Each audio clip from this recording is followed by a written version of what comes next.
Тіл байланыс құралы болса, байланыс саласының өкілдері тілдің басты жанашырларына айналуы тиіс. Қазақтелеком акционерлік қоғамының қызметкерлері бұны сөз жүзінде емес, іспен дәлелдеуге кірісті. Компанияда жұмыс істейтін өзге ұлт өкілдері ел арасында мемлекеттік тілді насихаттауда. Мемлекеттік тіл ел бірлігінің кепілі. Осындай ұранмен байланыс саласының өкілдері сахнаға шықты. Қазақтелеком тобы үздіктер қатарында. Неміссіз бе? Иә. Немісше білесіз бе? Иә, білем. Кешіріңіз, бұл бағытта арнаның жүгі шамадан тыс.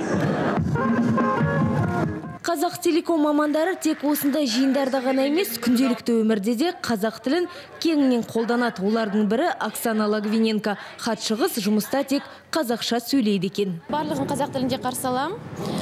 Сонда мысалы басқа ұлт өкілдері келген кезде, мысалы қазақтар да келсе де, мысалы мен олармен маған здрасте десе, мен оларға сәлеметсіз бе деймін. Сонда ол таң қалады. Ойбай, қалай орыстың қызы сәлеметсіз бе деп бізді қалай құрметтейді деп. Қазақтелеком тіл мәртебесін көтеру үшін жаңа сөздік шығарыпты. Оған телекоммуникация саласында қолданылатын 4,5 мыңнан астам термин енгізілді. Ал жылдың соңына дейін мекемедегі іс-қағаз жүйесі де толығымен мемлекеттік тілге көшірілмек. Биыл біздің бағдарламамыздың 4-ші кезеңі енгізіліп жатыр.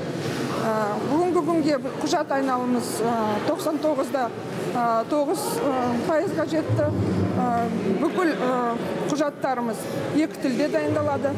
Қазақтелекомның 12 мыңнан астам қызметкері қазақ тілін оқыту курстарынан өткен. Белсенді жұмыс жемісін беруде. Тіл байқауында да командаларының жеңіске жеткені осыған бірден бір дәлел. Әлия Нұрлан, Бақыт Найзабеков, КТК Астанадан.